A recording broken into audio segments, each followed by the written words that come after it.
So, as an individual, he had an engineering background.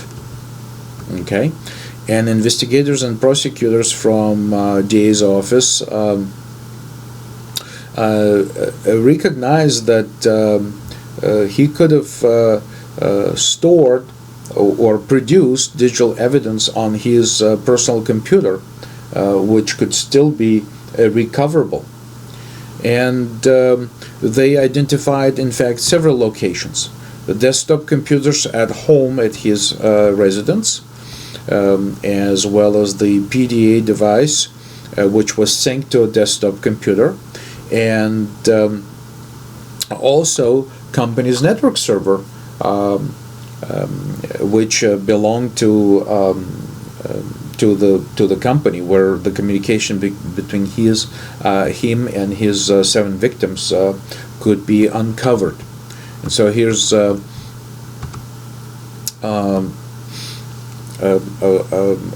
set of items which was playing a role in this investigation. The communication between the suspect and the victims, the documents which relate to the creation of a will in a will maker software, which is another situation where it's important to create a list of software which is present on a particular computer and what role it could play in certain actions, as well as the extensive list of keywords produced by investigators containing the words specific to the investigation. So web searches, and I think we have an example of this right here, that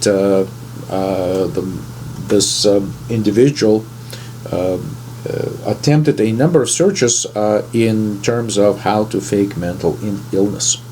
So his plan was to commit a crime and then go through the court proceedings and be prepared to fake mental illness. But of course, when exhibit like this is presented to a jury, it's very convincing that this individual did have certain intentions and was in fact preparing for this crime. And so this evidence had become very important in convicting him. Another notorious crime, Dennis Rader, the BDK killer, who terrorized Los Angeles area for some 30 years and had killed at least 10 confirmed victims. So at some point the case went cold, but at one point Mr. Rader found a way to contact police and ask the police whether they will be able to trace him if he sends them a floppy disk. And of course, the law enforcement responded to him that no, there will be no way of tracing him. And so Dennis Rader challenged LAPD by sending them a floppy with his writings. But at the same time, there was a Word document which contained the metadata with his first name and organization, a local church where this Office software, Microsoft Office software, was licensed to. And so that obviously led the police to his church, and they were able to identify who he was and arrest him.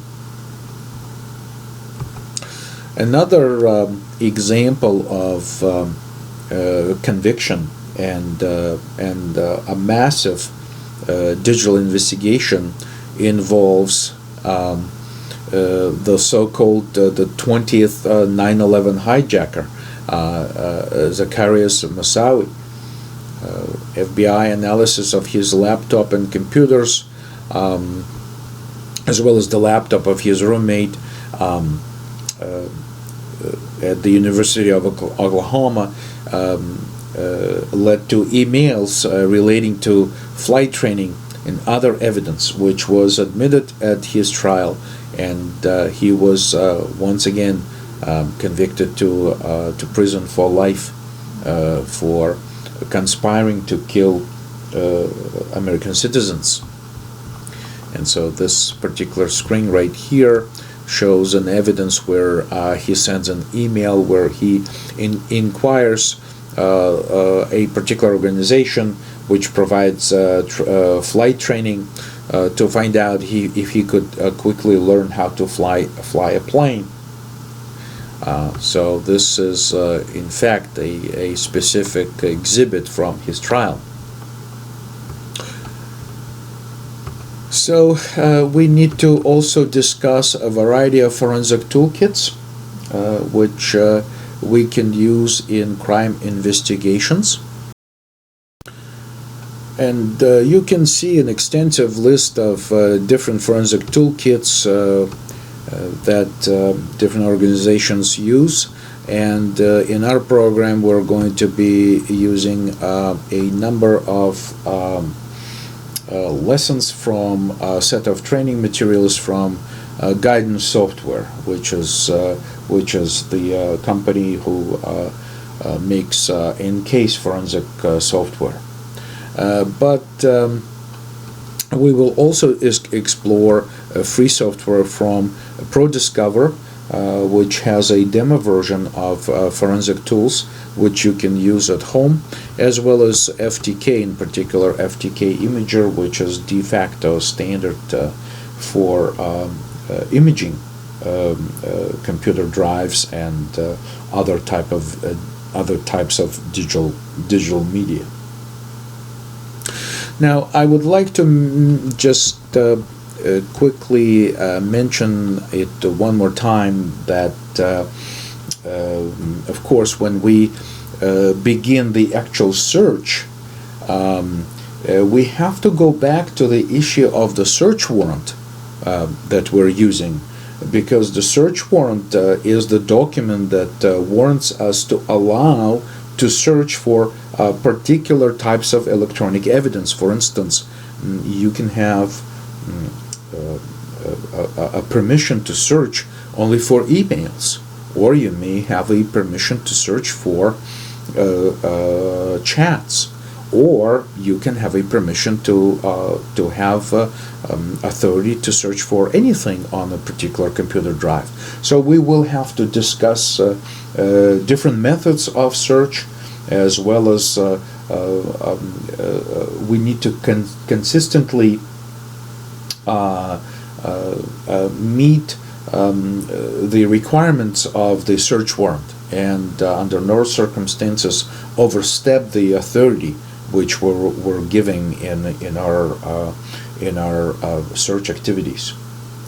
All right, so the authority is very important, and the process of examination and search basically goes, when we use these tools, various tools, we have to be quite aware about the special issues outlined in the search warrant, and that includes the role of the computer, that specifically the search warrant would state what is the role of this particular computer or media device in a crime, and why there's probable cause that it will contain a certain type of evidence that we're trying to find. We also need to be aware of the time zone and location, the search location that was used in seizing the evidence, and we also have to be aware of the complete list of all evidence that was seized. So each device, or a computer device, or disc such as DVD or CD, all of this has to be identified, documented, and described in relevance to the crime scene and the type of crime, and the role that it can play in a crime. So when there is so search warrant, in other words, is not, it's a very specific document. It's not like a boilerplate document. It's very specific to the crime and very specific to the evidence which is seized, and it has very direct impact on how we do our investigation using those tools, and where we actually go to search for the information. So there's on this particular slide we have more locations which you are free to explore and find out other options for a list of tools which can be used in investigations.